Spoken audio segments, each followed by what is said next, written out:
موږ دلته کې په جرګه راغلي وو.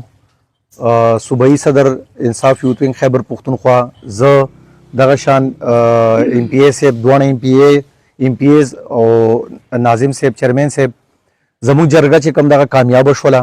19 کینډیډیټس وو. په 1900 کې تقریبا یو کس آی تھنک هغه به نه مني خبره، خو چونکې زه په دې ټایم کې د خپل د باجوړ د عوامو سره مخاطب یم.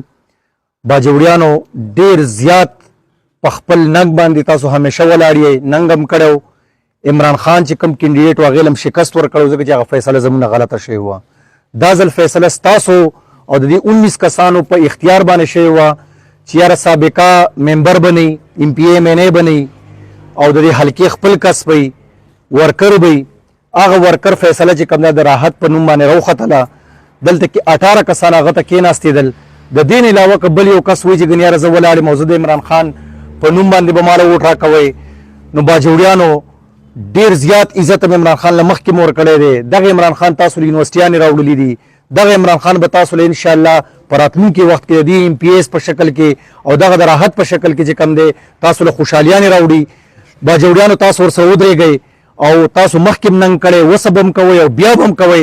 هغه عمران خان چې د جیل نه اخوا ناست او په جیل کې ناست دی، نو په دې امید ناست دی چې د باجوړ خلک به دا ځل یو بهترینه فیصله کوي او خپل راحت چې کم دی هغه به په باري اکثریت باندې پاس کوي.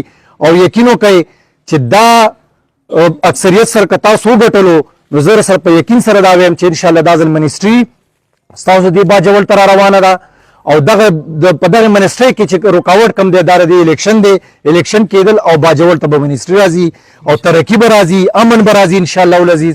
تاسو د عمران خان سره ودرېږئ. عمران خان په تاسو ننګ کړی، تاسو په عمران خان باندې ننګ وکئ. کومو خلکو له چې تاسو مخکې ووټ ورکړی دی په قومیت باندې ښه کار هم کړی دی، ورم کو دا ځله قومیت چې کم دی د پارټۍ سره او د عمران خان سره ودرېږئ. د دې ملک د ادارو مخالفت مه کوئ. په دې ملک کې د عمران خان سره ودرېږئ. انشاءالله العزیز عمران خان را روان دی.